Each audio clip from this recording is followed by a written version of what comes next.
कहानी की शुरुआत होती है एक छोटे पैसेंजर प्लेन से जो अमेरिका की तरफ जा रहा था। उसी दौरान एक यात्री हैरान होकर फ्लाइट अटेंडेंट से पूछता है कि आखिर फ्लाइट का रूट अचानक क्यों बदल दिया गया। फ्लाइट अटेंडेंट उसे समझाती है कि असली रूट पर मौसम बहुत खराब है, इसलिए पायलट ने खुद फैसला लेकर रास्ता बदल दिया है और अब विमान अमेज़न के ऊपर से उड़ान भरेगा। चूंकि इस फ्लाइट में केवल 8 यात्री थे, इसलिए किसी ने इस बात को ज्यादा गंभीरता से नहीं लिया। लेकिन कुछ देर बाद अचानक पूरा विमान जोर जोर से हिलने लगता है। पायलट नोटिस करता है कि अचानक विमान का जीपीएस सिस्टम काम करना बंद कर चुका है, यहाँ तक कि कंट्रोल पैनल भी रिस्पॉन्ड नहीं कर रहा। पायलट तुरंत बेस स्टेशन से संपर्क करने की कोशिश करता है, लेकिन उसकी कोशिश भी नाकाम हो जाती है क्योंकि रेडियो कम्युनिकेशन सिस्टम भी बंद हो चुका था। लेकिन सबसे अजीब बात यह थी कि पायलट को जैसे पहले से अंदाजा था कि कुछ गलत होने वाला है। वो किसी तरह विमान को संभालते हुए अपने फोन से एक आखिरी वीडियो रिकॉर्ड करने लगता है। उस वीडियो में वो कहता है कि इस विमान में ऐसे बड़े बड़े राज्य छिपे हैं जिन्हें देखकर उसे पहले ही शक हो गया था कि कोई बड़ा हादसा हो सकता है। अब विमान तेजी से नीचे गिरने लगता है। सामने घना जंगल और ऊंचे पहाड़ दिखाई दे रहे थे।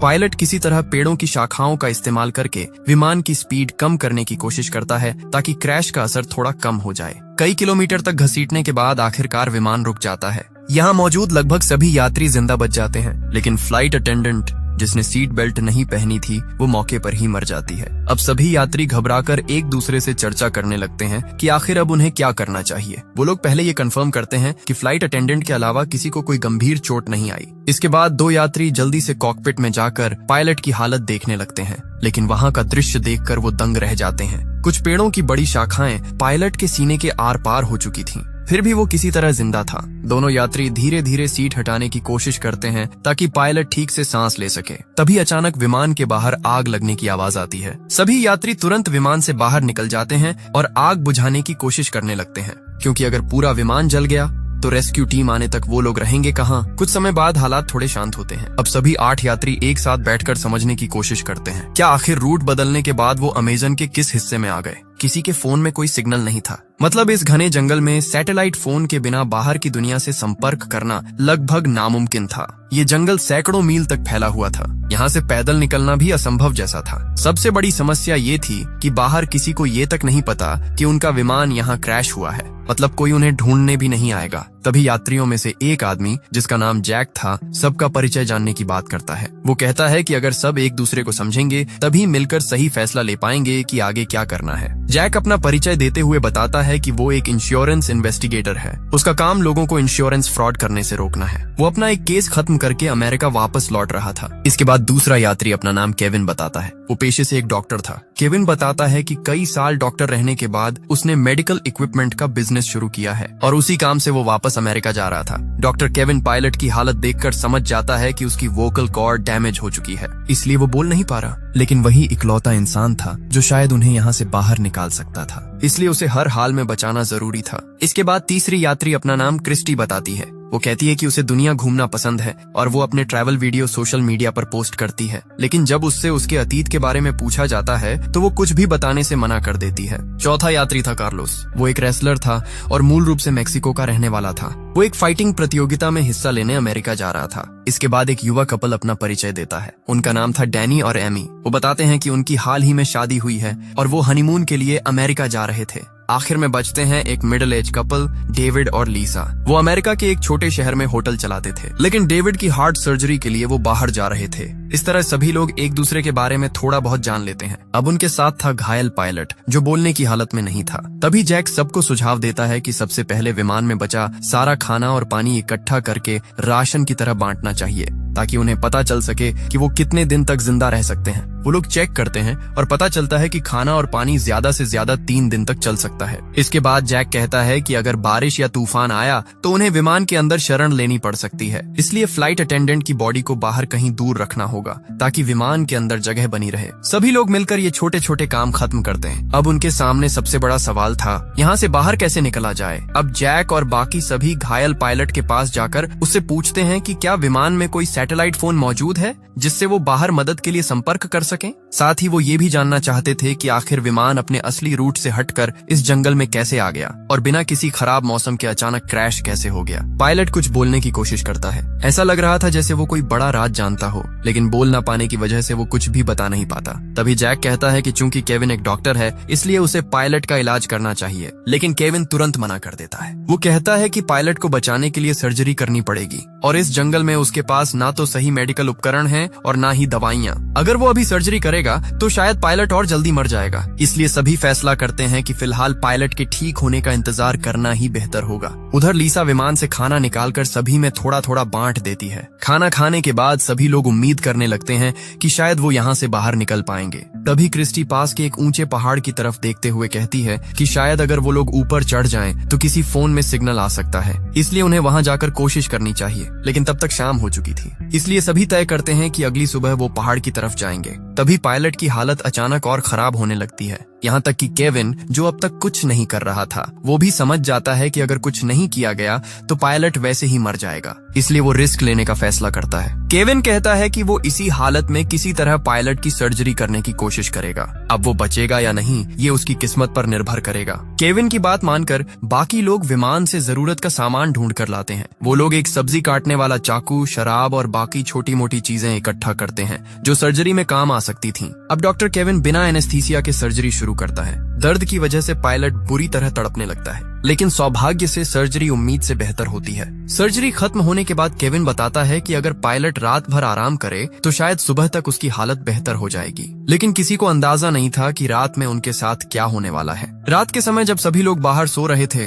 तभी एक नकाबपोश इंसान चुपके से घायल पायलट के पास आता है। वो उसके मुंह को दबाकर उसकी सांस रोक देता है और कुछ ही सेकंड में पायलट की मौत हो जाती है। अगली सुबह जब सभी उठते हैं तो पायलट की लाश देखकर हैरान रह जाते हैं, क्योंकि पिछली रात सर्जरी के बाद उसकी हालत काफी बेहतर हो चुकी थी और वो तो उन्हें कोई जरूरी बात बताने वाला था। डॉक्टर केविन उसकी जांच करके कहता है कि उसके शरीर में कोई इन्फेक्शन नहीं हुआ था, मतलब उसकी मौत सामान्य तरीके से नहीं हुई। अब सभी लोग चर्चा करने लगते हैं कि रात में किसी को पायलट की निगरानी करनी चाहिए थी, लेकिन अब बहुत देर हो चुकी थी। आखिरकार वो लोग सोचते हैं कि शायद उसकी मौत चोटों की वजह से हुई होगी, इसलिए वो पायलट की बॉडी को भी फ्लाइट अटेंडेंट की बॉडी के पास एक पेड़ के नीचे रख आते हैं, ताकि अगर कभी कोई रेस्क्यू टीम यहाँ पहुँचे तो दोनों की बॉडी उनके परिवार तक पहुँचाई जा सके। लेकिन किसी का ध्यान नहीं जाता कि पायलट की जेब से उसका फोन नीचे गिर चुका था और डैनी चुपचाप वो फोन उठा लेता है। जब एमी उससे इसके बारे में पूछती है तो डैनी उसे किसी को कुछ न बताने के लिए कहता है, क्योंकि अब उसे किसी पर भरोसा नहीं रहा था। इसके बाद डैनी अकेले पायलट की बॉडी के पास जाता है और उसका एक उंगली काट लेता है ताकि फिंगरप्रिंट से फोन अनलॉक किया जा सके। उधर मिडिल एज कपल डेविड और लीसा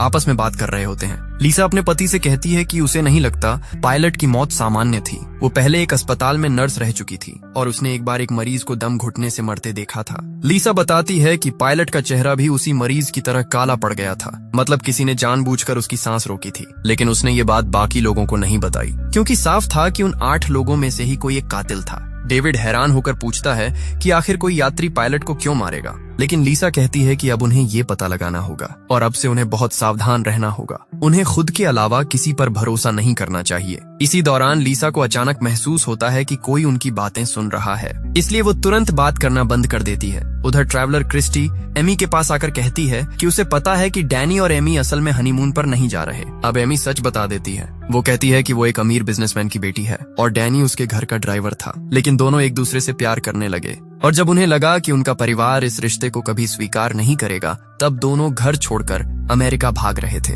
क्रिस्टी समझ जाती है कि उन्होंने बाकी लोगों से झूठ बोला था ताकि कोई उन्हें शक की नजर से न देखे। उधर कार्लोस सबको एक अच्छी खबर देता है। उसे विमान के मलबे में एक जीपीएस डिवाइस मिली थी। वो कहता है कि अगर वो इस डिवाइस को पास के पहाड़ की चोटी तक ले जाकर एक्टिवेट कर दे तो शायद मदद मिल सकती है। उसका सिग्नल बहुत दूर तक जाएगा। साथ ही कार्लोस कहता है कि डिवाइस जितनी खराब हुई है वो उसे अगले दिन तक ठीक कर देगा। ये सुनकर सभी थोड़ी राहत की सांस लेते हैं, क्योंकि आखिरकार उन्हें बाहर निकलने की एक उम्मीद दिखाई देने लगी थी। कार्लोस बताता है कि उसके पिता पहले इलेक्ट्रिशियन थे और उसने उन्हीं से ये सब काम सीखा था, लेकिन वो खुद एक फाइटर बनना चाहता था, इसलिए उसने अपने पिता का काम छोड़ दिया। तभी जैक कहता है कि ठीक है, आज कार्लोस जीपीएस डिवाइस ठीक करेगा और कल सुबह सभी पहाड़ पर चढ़कर उसे एक्टिवेट करेंगे। लेकिन तभी लीसा एक बुरी खबर देती है। वो बताती है कि उनका खाना चोरी हो गया है। हालांकि उन्हें यहाँ फंसे सिर्फ एक दिन हुआ था। जो खाना 3 दिन तक चलना था वो लगभग खत्म हो चुका था। अब जैक और क्रिस्टी तुरंत विमान के अंदर जाकर जांच करने लगते हैं कि आखिर खाना किसने चुराया। उन्हें समझ आ जाता है कि किसी ने जानबूझकर राशन खत्म किया है। इसी दौरान जैक नोटिस करता है कि क्रिस्टी बहुत प्रोफेशनल तरीके से जांच कर रही है।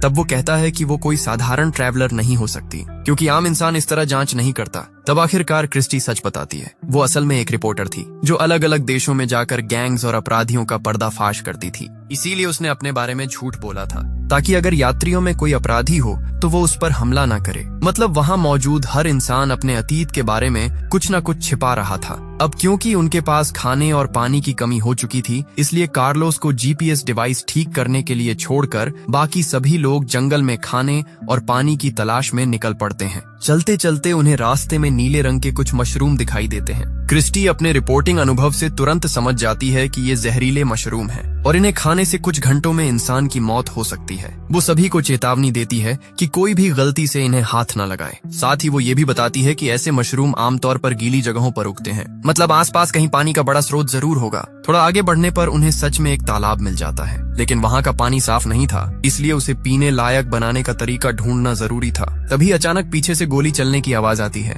सभी लोग डरकर पीछे दौड़ते हैं। वहाँ पहुंचकर वो देखते हैं कि डेविड ने अपनी बंदूक से एक बंदर का शिकार किया है, ताकि वो लोग उसे खाकर अपना पेट भर सकें। असल में डेविड और लीसा के पास एक बंदूक थी जिसके बारे में उन्होंने किसी को नहीं बताया था। लीसा कहती है कि वो लोग किसी को डराना नहीं चाहते थे, इसलिए उन्होंने ये बात छुपाई। अब डेविड के शिकार किए हुए बंदर को पकाकर सभी लोग रात का खाना खाते हैं। उधर क्रिस्टी और जैक मिलकर तालाब के पानी को साफ करने का तरीका भी निकाल लेते हैं। इस तरह कम से कम आज के लिए खाने और पानी की समस्या खत्म हो जाती है। लेकिन एमी बंदर का मांस नहीं खा पाती, इसलिए उसका हिस्सा खराब ना हो इसके लिए डेविड खुद उसका खाना भी खा लेता है। खाना खत्म होने के बाद जैक सभी से पूछता है कि क्या किसी और के पास भी डेविड और लीसा की तरह कोई खतरनाक चीज छुपी हुई है, क्योंकि अब हर किसी को सब कुछ जानने का हक था। तब कार्लोस अपना बैग खोलकर दिखाता है। उसके पास सिर्फ उसका फाइटिंग मास्क था जो उसकी फाइटर पहचान को रिप्रेजेंट करता था। साथ ही वो कहता है कि कल वो लोग जीपीएस डिवाइस के जरिए मदद के लिए सिग्नल भेज देंगे, इसलिए फिलहाल उन्हें एक दूसरे से डरने की जरूरत नहीं है। लेकिन उसी रात जब सभी लोग सो रहे थे, अचानक डेविड की तबीयत खराब होने लगती है और दूर अंधेरे में कोई इंसान छिपकर ये सब देख रहा था। अब वही रहस्यमयी इंसान अपना सैटेलाइट फोन निकालता है और किसी लड़की को कॉल करता है। वो कहता है कि उनका प्लान अब तक पूरी तरह सफल रहा है और वो इसे और तेजी से आगे बढ़ाएगा। मतलब उन यात्रियों में से किसी एक के पास सैटेलाइट फोन मौजूद था, लेकिन उसने जानबूझकर उसे सबसे छुपा रखा था और शायद वही शुरू से ये सब कर रहा था। लेकिन क्यों, ये अभी भी एक बड़ा रहस्य था। अगली सुबह सभी लोग लीसा के रोने की आवाज सुनकर जागते हैं, क्योंकि रात में डेविड की मौत हो चुकी थी। डॉक्टर केविन उसकी जांच करके बताता है कि उसके मुंह से झाग निकल रहा है, मतलब उसे फूड पॉइजनिंग हुई थी और शायद उसे वही जहरीले मशरूम खिलाए गए थे जो उन्होंने पिछले दिन जंगल में देखे थे। ये सुनते ही लीसा गुस्से में आ जाती है। वो सभी पर चिल्लाने लगती है कि उनमें से कोई एक इंसान सबको एक एक करके मार रहा है, लेकिन अब तक किसी को ये समझ नहीं आ रहा था कि आखिर कोई ऐसा क्यों करेगा। इन 8 लोगों में से तो कोई भी एक दूसरे को पहले से जानता तक नहीं था। तब लीसा सभी को बताती है कि पायलट की मौत भी सामान्य नहीं थी। उसे उसी समय समझ आ गया था कि किसी ने जानबूझकर उसका दम घोंटा था, लेकिन उसने उस वक्त कुछ नहीं कहा ताकि सभी लोग आपस में लड़ने न लगे। अब लीसा को याद आता है कि उसने ये सारी बातें डेविड को बताई थीं और उसी दौरान उसे महसूस हुआ था कि कोई उनकी बातें सुन रहा था। मतलब जिसने उनकी बातें सुनी उसी ने बाद में डेविड को निशाना बनाया, क्योंकि डेविड सच के करीब पहुंच चुका था। अब सभी को समझ आने लगता है कि जब उन्होंने जंगल में जहरीले मशरूम देखे थे, तब किसी ने चुपके से कुछ मशरूम उठा लिए थे और रात में उन्हें डेविड के खाने में मिला दिया। सबसे डरावनी बात ये थी कि डेविड ने एमी का खाना भी खाया था, मतलब शायद असली निशाना एमी थी। अब वहाँ मौजूद हर इंसान डर जाता है, क्योंकि अगर उनमें से कोई एक कातिल है तो हर किसी की जान खतरे में थी। ऊपर से विमान का अचानक क्रैश होना, फिर एक एक करके लोगों का मरना, ये सब साफ इशारा कर रहा था कि ये कोई हादसा नहीं बल्कि पहले से बनाई गई योजना थी। अब सभी लोग अलग अलग रहने लगते हैं, क्योंकि कोई भी किसी पर भरोसा नहीं कर पा रहा था। उधर डैनी एमी को पायलट का फोन दिखाता है जिसे उसने पहले छुपा लिया था। उस फोन में पायलट की आखिरी वीडियो रिकॉर्डिंग मौजूद थी। वीडियो में पायलट खुद कह रहा था कि विमान में कोई बहुत बड़ा राज छुपा हुआ है और विमान को जानबूझकर क्रैश करवाया गया है। डैनी और एमी वो वीडियो बाकी सभी को भी दिखा देते हैं। अब सभी पूरी तरह यकीन कर लेते हैं कि यहाँ सच में कोई बड़ा खेल चल रहा है और पिछले दोनों लोगों की मौत महज हादसा नहीं थी। इसी दौरान कार्लोस बताता है कि उसने आखिरकार जीपीएस डिवाइस ठीक कर ली है। अब उन्हें सिर्फ पहाड़ की चोटी तक पहुंचकर उसे एक्टिवेट करना था, लेकिन अब कोई किसी पर भरोसा नहीं कर रहा था, क्योंकि अगर असली कातिल उनके बीच मौजूद था तो वो कभी नहीं चाहेगा कि मदद पहुंचे। अगर जीपीएस चालू हो गया तो सभी लोग यहाँ से बच निकलेंगे। अब सभी चर्चा करने लगते हैं कि पहाड़ पर कौन जाएगा और कौन नीचे कैंप की सुरक्षा करेगा। आखिरकार जैक कहता है कि वो नीचे रहकर कैंप संभालेगा, जबकि कार्लोस, डॉक्टर केविन और क्रिस्टी पहाड़ पर जाकर जीपीएस डिवाइस इंस्टॉल करेंगे। तीनों लोग अब डिवाइस लेकर पहाड़ की तरफ बढ़ने लगते हैं। उनका प्लान साफ था, अगर उनमें से कोई एक कातिल निकला तो बाकी दो लोग मिलकर उसे संभाल लेंगे। उधर चढ़ाई के दौरान कार्लोस च्यूइंग गम चबाने लगता है। तभी क्रिस्टी उसके गम के रैपर को देखकर समझ जाती है कि ये उसी खाने का हिस्सा था जो पहले चोरी हुआ था, मतलब खाना कार्लोस ने चुराया था। अब क्रिस्टी के मन में शक पैदा होने लगता है कि शायद वही असली कातिल भी हो सकता है, लेकिन वो अभी किसी को कुछ नहीं बताती। वो चुपचाप कार्लोस पर नजर रखने लगती है। साथ ही सावधानी के लिए वो जीपीएस डिवाइस भी कार्लोस से लेकर खुद संभाल लेती है, क्योंकि उसे डर था कि कहीं कार्लोस डिवाइस को नुकसान न पहुंचा दे।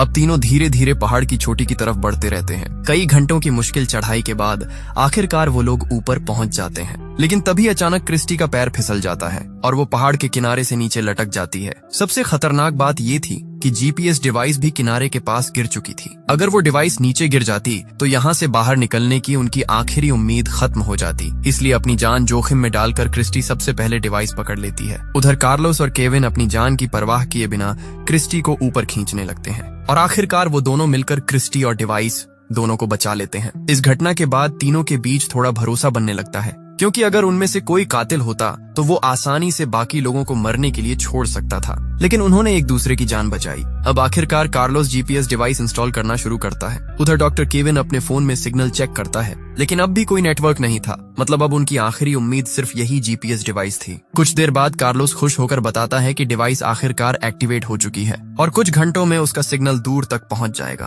अब सूरज डूबने लगा था, इसलिए तीनों वापस कैंप की तरफ लौटने लगते हैं। उधर नीचे कैंप में मौजूद बाकी लोग अब एक दूसरे पर बिल्कुल भरोसा नहीं कर पा रहे थे। लीसा अपनी बंदूक लेकर जैक को दूर रहने के लिए कहती है, क्योंकि अपने पति की मौत के बाद अब उसे हर इंसान पर शक होने लगा था। उधर डैनी भी एमी पर गुस्सा करने लगता है। वो एमी से कहता है कि अब से वो किसी और से बात नहीं करेगी और हर चीज वही संभालेगा। लेकिन अब एमी खुद डैनी पर शक करने लगी थी। उसे लगने लगा कि शायद उसने अपने ड्राइवर के साथ भागकर बहुत बड़ी गलती कर दी, क्योंकि वो डैनी के अतीत के बारे में कुछ भी नहीं जानती थी। वो सिर्फ प्यार में अंधी होकर उसके साथ भाग आई थी और अब इस जंगल में एक एक करके लोग मर रहे थे। एमी की बातें सुनकर डैनी गुस्से में चिल्लाने लगता है। वो कहता है कि अगर वो ना होता तो एमी अब तक मर चुकी होती। डैनी का ये रूप देखकर एमी डर जाती है, क्योंकि उसने पहले कभी उसे इतना गुस्से में नहीं देखा था। अब उसे अपने फैसले पर पछतावा होने लगता है। इसी बीच नीचे मौजूद चारों लोग एक दूसरे को शक की नजर से देखते रहते हैं। कुछ देर बाद पहाड़ से लौटकर कार्लोस, केविन और क्रिस्टी वापस कैंप पहुंचते हैं। वो बताते हैं कि जीपीएस डिवाइस सही तरीके से एक्टिवेट हो चुकी है और अगर किस्मत अच्छी रही तो अगले दिन तक कोई न कोई रेस्क्यू टीम वहां पहुंच जाएगी। अब बचे हुए सातों लोग अजीब खामोशी में रात का खाना खाते हैं। हर कोई बस यही सोच रहा था कि किसी तरह उन्हें सिर्फ अगली सुबह तक जिंदा रहना है। रात होते ही सभी सो जाते हैं, लेकिन कार्लोस अकेले अपनी फाइटिंग प्रैक्टिस शुरू कर देता है। वो अपनी प्रतियोगिता के लिए तैयारी पूरी करना चाहता था। कार्लोस अपने सपनों को लेकर इतना जुनूनी था कि इस भयानक हालत में भी उसका ध्यान सिर्फ प्रैक्टिस पर था। इसी वजह से उसने पहले खाना भी चुराया था ताकि उसकी डाइट खराब ना हो। लेकिन तभी अचानक कार्लोस देखता है कि सामने अंधेरे में कोई काले कपड़ों में खड़ा है और सबसे डरावनी बात यह थी कि उस इंसान ने कार्लोस का फाइटिंग मास्क पहन रखा था। कुछ समझ पाता उससे पहले ही वो रहस्यमय इंसान कार्लोस पर चाकू से हमला कर देता है और कुछ ही सेकंड में कार्लोस की हत्या हो जाती है। अगली सुबह जब सभी उठते हैं तो कार्लोस कहीं दिखाई नहीं देता। तब जैक कहता है कि उन्हें अलग अलग होकर उसे ढूंढना चाहिए, लेकिन डॉक्टर केविन याद दिलाता है कि अगर जीपीएस डिवाइस काम कर रही है तो अब तक रेस्क्यू टीम आ जानी चाहिए थी। उन्हें नहीं पता था कि रात में किसी ने चुपके से जीपीएस डिवाइस की वायर काट दी थी, मतलब कोई सिग्नल बाहर जा ही नहीं रहा था। इस सच्चाई से अनजान बाकी लोग जंगल में कार्लोस को ढूंढने निकल पड़ते हैं, लेकिन काफी देर तक खोजने के बाद भी कार्लोस कहीं नहीं मिलता। तब केविन कहता है कि उन्हें दोबारा पहाड़ पर जाकर जीपीएस डिवाइस चेक करनी चाहिए। क्रिस्टी भी उसके साथ जाने को तैयार हो जाती है, क्योंकि अब किसी को अकेले भेजना बहुत खतरनाक था। दोनों पहाड़ की तरफ बढ़ने लगते हैं। रास्ते में अचानक उन्हें आसमान में बहुत सारे पक्षी एक जगह मंडराते दिखाई देते हैं। ये देखकर दोनों समझ जाते हैं कि वहाँ जरूर कुछ हुआ है। इसलिए वो पहाड़ की तरफ जाने के बजाय उसी दिशा में बढ़ने लगते हैं और वहाँ पहुंचकर उनका दिल दहल जाता है, क्योंकि वहाँ कार्लोस की लाश पड़ी थी। किसी ने पिछली रात उसकी हत्या करके उसकी बॉडी वहाँ फेंक दी थी। अब केविन और क्रिस्टी वापस कैंप लौटते हैं और बाकी लोगों को बताते हैं कि उन्होंने एक और साथी खो दिया है। अब सभी का शक सीधे डैनी और एमी पर जाने लगता है, क्योंकि पिछली रात कार्लोस उन्हीं दोनों के सबसे पास सोया था। हालांकि डैनी समझाने की कोशिश करता है कि वो ऐसा क्यों करेगा, लेकिन अब हर किसी के दिमाग में एक ही सवाल घूम रहा था, अगर उनमें से कोई एक कातिल है तो आखिर उसका मकसद क्या है? वो एक एक करके सबको क्यों मार रहा है? तभी लीसा बताती है कि पिछली रात उसकी बंदूक की सारी गोलियां चोरी हो गईं। उसके पास अब सिर्फ एक आखिरी गोली बची थी जो उसकी जेब में थी। ये सुनकर केविन कहता है कि जब उसने डैनी का इलाज किया था तब उसने उसकी पीठ पर एक टैटू देखा था, और ऐसा टैटू आमतौर पर गैंग के लोग बनवाते हैं, मतलब डैनी किसी गैंग से जुड़ा हो सकता है। ऊपर से एमी भी उसके अतीत के बारे में कुछ नहीं जानती थी, इसलिए शक और बढ़ जाता है। लेकिन डैनी कहता है कि वो टैटू उसने खुद नहीं बनवाया था, उसे झूठे केस में जेल भेजा गया था और वहाँ गैंग के लोगों ने जबरदस्ती उसके शरीर पर वो टैटू बना दिया। वो कहता है कि जेल से निकलने के बाद उसने अपनी जिंदगी बदलने की कोशिश की और तभी उसे एमी के घर ड्राइवर की नौकरी मिली। वहीं उसे एमी से प्यार हो गया। डैनी साफ कहता है कि वो अपराधी नहीं है और वो ये सब नहीं कर रहा। साथ ही वो एमी को ये भी बताता है कि शुरुआत में वो उसके पैसों की तरफ आकर्षित हुआ था, लेकिन बाद में उसे सच में एमी से प्यार हो गया और अब वो उसे बचाने के लिए कुछ भी कर सकता है। इसी दौरान शाम हो जाती है और अचानक जंगल में तेज तूफान और भारी बारिश शुरू हो जाती है। सभी लोग भागकर वापस विमान के अंदर आ जाते हैं, लेकिन तभी उन्हें आखिरकार वो चीज दिखाई देती है जिसकी वजह से शायद ये सब हो रहा था। बारिश के कारण विमान की छत का एक हिस्सा टूट जाता है और वहाँ से कई बड़े बैग नीचे गिरते हैं। जब जैक छत हटाकर ठीक से देखता है तो सभी दंग रह जाते हैं, क्योंकि उन बैग्स के अंदर सफेद रंग के कई पैकेट भरे हुए थे। सभी तुरंत समझ जाते हैं कि ये ड्रग्स हैं और उनकी कीमत करोड़ों में होगी। अब धीरे धीरे सारी बातें साफ होने लगती हैं। एयरलाइन असल में सामान्य यात्रियों की आड़ में ड्रग्स की तस्करी कर रही थी। शायद इसी वजह से उनकी फ्लाइट टिकट बाकी फ्लाइट से इतनी सस्ती थी। अब डैनी, जिसने पहले गैंग के साथ काम किया था, वो तुरंत पहचान जाता है कि ये बहुत बड़ा ड्रग ऑपरेशन है। उसे समझ आ जाता है कि शायद एयरलाइन का राज किसी तरह लीक हो गया था और इसलिए विमान को जानबूझकर इस जंगल में क्रैश करवाया गया।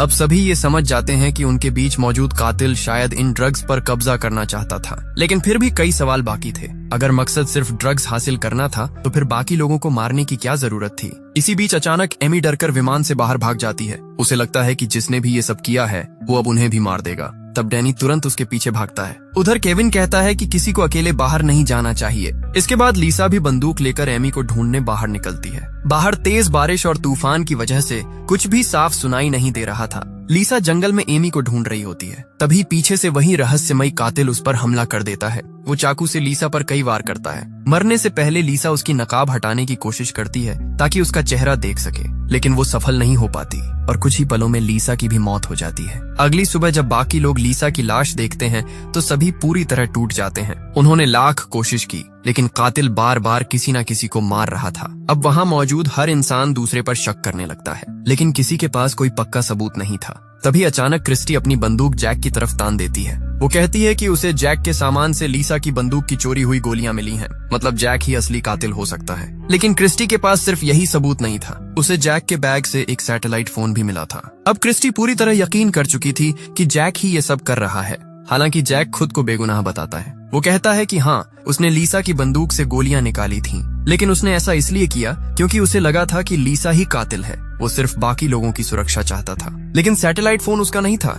जैक कहता है कि असली कातिल ने ही उसे फंसाने के लिए वो फोन उसके बैग में रखा है। तभी केविन जल्दी से कहता है कि उन्हें उस सैटेलाइट फोन से तुरंत मदद मांगनी चाहिए, लेकिन क्रिस्टी बताती है कि वो पहले ही कोशिश कर चुकी है। फोन में एक पासवर्ड लगा हुआ है और बिना पासवर्ड के वो इस्तेमाल नहीं हो सकता। अब क्योंकि फोन जैक के बैग से मिला था, इसलिए सभी को लगता है कि पासवर्ड सिर्फ जैक को ही पता होगा। लेकिन जैक बार बार कहता है कि फोन उसका नहीं है और उसे कोई पासवर्ड नहीं पता। अब डैनी गुस्से में जैक पर हमला कर देता है, लेकिन केविन उसे रोकते हुए कहता है कि अगर उन्होंने जैक को मार दिया तो फिर फोन कभी अनलॉक नहीं होगा और तब वो लोग यहाँ से बाहर नहीं निकल पाएंगे। इसलिए फिलहाल जैक को जिंदा रखना जरूरी था। इसके बाद वो लोग जैक को बांध देते हैं। अब बचे हुए 4 लोग फैसला करते हैं कि किसी को जैक से सच उगलवाना होगा और आखिरकार ये जिम्मेदारी डॉक्टर केविन को दी जाती है। केविन जैक के पास जाकर एक बार फिर उससे पासवर्ड पूछता है, लेकिन जैक फिर वही कहता है कि उसे कुछ नहीं पता। अब मजबूर होकर केविन उसे टॉर्चर करना शुरू कर देता है। वो उसके नाखून उखाड़ने लगता है। उधर उसी समय क्रिस्टी, डैनी और एमी पहाड़ पर लगे जीपीएस डिवाइस को चेक करने निकलते हैं। वहां पहुंचकर वो लोग देखकर दंग रह जाते हैं, क्योंकि किसी ने जीपीएस डिवाइस की वायर निकाल दी थी।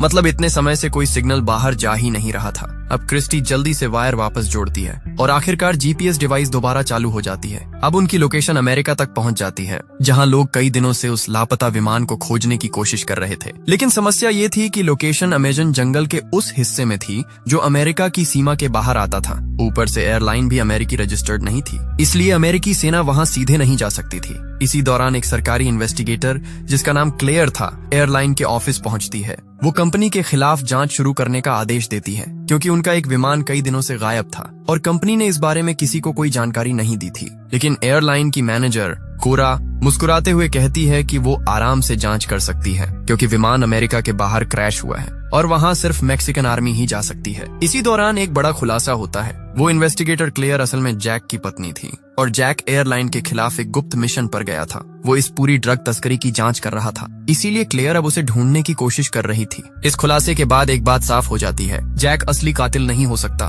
लेकिन जंगल में मौजूद बाकी लोग अभी भी उसी पर शक कर रहे थे। उधर जंगल में क्रिस्टी अकेले जैक के पास आती है। अब उसे भी लगने लगा था कि शायद जैक को फंसाया जा रहा है। जैक उसे समझाता है कि अगर वो सच में कातिल होता तो वो सिर्फ गोलियां नहीं बल्कि पूरी बंदूक चुरा लेता और फिर बाकी लोगों को आसानी से मार सकता था, लेकिन उसने ऐसा नहीं किया। क्रिस्टी को उसकी बात सही लगती है, इसलिए वो चुपचाप जैक की रस्सियां खोल देती है और उसे वहां से भाग जाने के लिए कहती है, ताकि बाकी लोग उसे दोबारा टॉर्चर ना कर सकें। अगली सुबह जब बाकी लोग देखते हैं कि जैक गायब है तो वो हैरान रह जाते हैं। क्रिस्टी ऐसे व्यवहार करती है जैसे उसे कुछ पता ही ना हो, लेकिन डैनी और एमी डर जाते हैं, क्योंकि अगर जैक सच में कातिल हुआ तो अब वो आजाद था और वो किसी से भी बदला ले सकता था, खास तौर पर केविन से, जिसने पिछली रात उसे बुरी तरह टॉर्चर किया था। अब केविन खुद डरने लगता है। तभी डैनी फैसला करता है कि वो एमी को लेकर बाकी लोगों से अलग हो जाएगा, क्योंकि अब उसे किसी पर भरोसा नहीं था। लेकिन क्रिस्टी उसे समझाने की कोशिश करती है। वो कहती है कि अगर सभी अलग अलग हो गए तो असली कातिल के लिए लोगों को मारना और आसान हो जाएगा।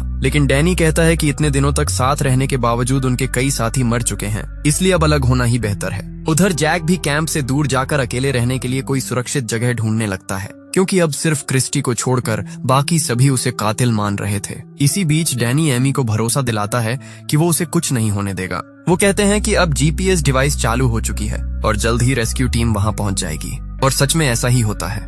मैक्सिकन आर्मी को आखिरकार उनका सिग्नल मिल जाता है। अब सेना की एक टीम हेलीकॉप्टर लेकर अमेजन जंगल की तरफ रवाना हो जाती है। उधर जंगल में डैनी और एमी एक साथ बैठे हुए थे, जबकि बाकी लोग अलग अलग दिशाओं में चले गए थे। तभी अचानक पूरे जंगल में कई गोलियों की आवाज गूंजती है। ये आवाज सुनकर बाकी सभी लोग तेजी से वापस कैंप की तरफ दौड़ते हैं, लेकिन वहां पहुंचकर उनके होश उड़ जाते हैं, क्योंकि डैनी और एमी दोनों जमीन पर पड़े थे। किसी ने पीछे से गोली मारकर दोनों की हत्या कर दी थी। अब जंगल में सिर्फ 3 लोग बचे थे, क्रिस्टी, डॉक्टर केविन और जैक। तीनों एक दूसरे को शक भरी नजरों से देखने लगते हैं, क्योंकि अब साफ था कि असली कातिल इन्हीं 3 लोगों में से कोई एक है, वही इंसान जिसने शुरू से एक एक करके सबको मारा। उधर दूसरी तरफ सेना का हेलीकॉप्टर भी धीरे धीरे उसी लोकेशन की तरफ बढ़ रहा था। आगे की कहानी में और भी बड़े ट्विस्ट सामने आएंगे, जहां पता चलेगा कि असली कातिल कौन है और आखिर इस पूरे प्लेन क्रैश के पीछे असली मास्टरमाइंड कौन था। बाकी कहानी देखेंगे अगले पार्ट में।